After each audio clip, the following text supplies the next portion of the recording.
विज्ञान, विज्ञानी, ये दोनों चीज आज पूरा विश्व को दूसरा मकाम यानी कि दूसरा ऐसा दिक निर्देश दे रहा है जहाँ पे ढेर सारे नया नया आविष्कार से मनुष्य एक नया शक्तिशाली रूप से इस दुनिया में उनका अधिकार का ताल ठोक रहा है।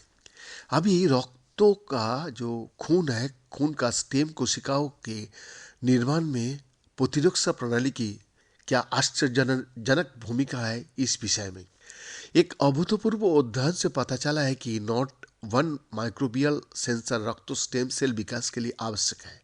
ये खोज रोगी के स्वयं के रक्तों से रक्त स्टेम कोशिकाओं उत्पन्न करने की संभावना को खोलती है, संभावित रूप से रक्त विकारों के उपचार में बदलाव लाती है और अस्थि मज्जा प्रत्यारोपण पर निर्भरता को कम करती है। एक माइक्रोबियल सेंसर जो जीवाणु संक्रमण की पहचान करने और उससे लड़ने में मदद करता है। जी हाँ, रक्त स्टेम कोशिकाओं के विकास में भी महत्वपूर्ण भूमिका निभाता है।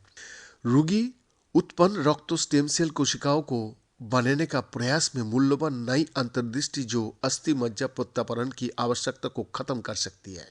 ओबो स्टेट यूनिवर्सिटी में आनुवंशिकी विकास और कोशिका जीव विज्ञान के सहायक प्रोफेसर रुकेल एल्पिन पालाजोन के नेतृत्व में एक शोध दल की खोज पिछले महीने नेचर कम्युनिकेशन में प्रकाशित हुई थी।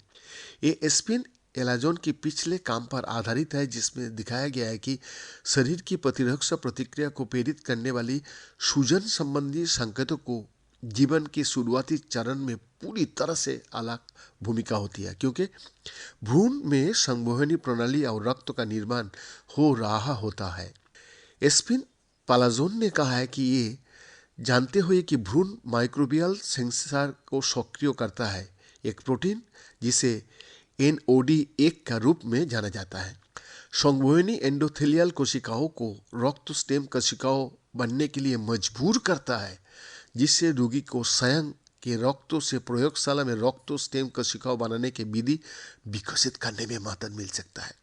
उन्होंने और कहा, इस अस्थि मज्जा प्रत्यारोपण दाताओं को ढूंढने का चुनौतीपूर्ण कार्य और प्रत्यारोपण प्राप्त करने के बाद होने वाली जटिलताओं को खत्म कर दिया जाएगा, जिससे कई ल्यूकोमिया, लिम्फोमा और एनीमिया रोगी के जीवन में सुधार आएगा। स्टेम कोशिकाओं शरीर की फैक्टरिया और कच्चा माल दोनों है, जो बार बार नवीनीकरण के लिए विभाजित होती है और विशिष्ट उत्तकों को लिए नई कोशिकाओं का निर्माण भी करती है। भ्रूण में प्लुरिपोटेंट स्टेम कोशिका शरीर के लिए आवश्यक किसी भी प्रकार की कोशिका बना सकती है, जबकि वयस्क स्टेम कोशिकाएं विशेष प्रकार का उत्पादन तक ही सीमित होता है। रक्त स्टेम कोशिकाएं, जिन्हें हेमोटोपोइएटिक स्टेम कोशिकाओं भी कहा जाता है, जी हाँ, रक्तों के सभी घटक को बनाती है। भ्रूण का अंदर जन्म से पहले रक्त स्टेम कोशिका की जीवन भर आपूर्ति बताई जाती है। प्रतिरक्षा रिसेप्टर एप्सिन पेलाजोन की टीम ने एंडोथेलियल कोशिकाओं के स्टेम सेल बनने से पहले भ्रूण में सक्रियण की पहचान की, जो उन्हें संक्रमण के लिए तैयार करता है। उन्होंने कहा, हम जानता है कि रक्त स्टेम कोशिका एंडोथेलियल कोशिकाओं से बनती है, लेकिन कोशिका की पहचान बदलने वाले कारक रहस्यमय थे। हमें नहीं पता था कि इस रिसेप्टर की आवश्यकता थी या रक्त स्टेम कोशिकाओं के बनने से पहले ही इसकी आवश्यकता थी।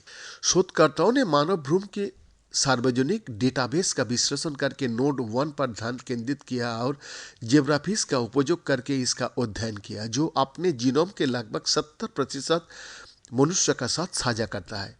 रक्त स्टेम सेल निर्माण का नोड 1 स्तरों के साथ बारीकी से ट्रैक किया गया, क्योंकि इसके प्रभाव बाधित या बड़ा हुए थे। ये पुष्टि करने के लिए कि नोड 1 मानव रक्त विकास में भी भूमिका निभाता है, अनुसंधान टीम ने फिलाडेल्फिया के चिल्ड्रंस हॉस्पिटल का साथ काम किया।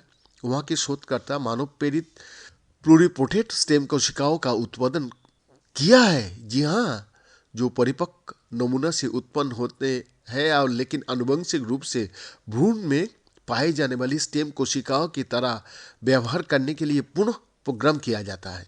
प्रेरित प्लुरिपोटेंट स्टेम कोशिकाएं अधिकांश प्रकार के रक्त कोशिका को बना सकती है। हालांकि कार्यात्मक रक्त स्टेम कोशिका नहीं। लेकिन जब शोधकर्ताओं ने नोड 1 को हटा दिया तो रक्त उत्पादन लड़खड़ा गया, जैसा कि जेब्राफिश में रक्त स्टेम कोशिका का साथ हुआ था।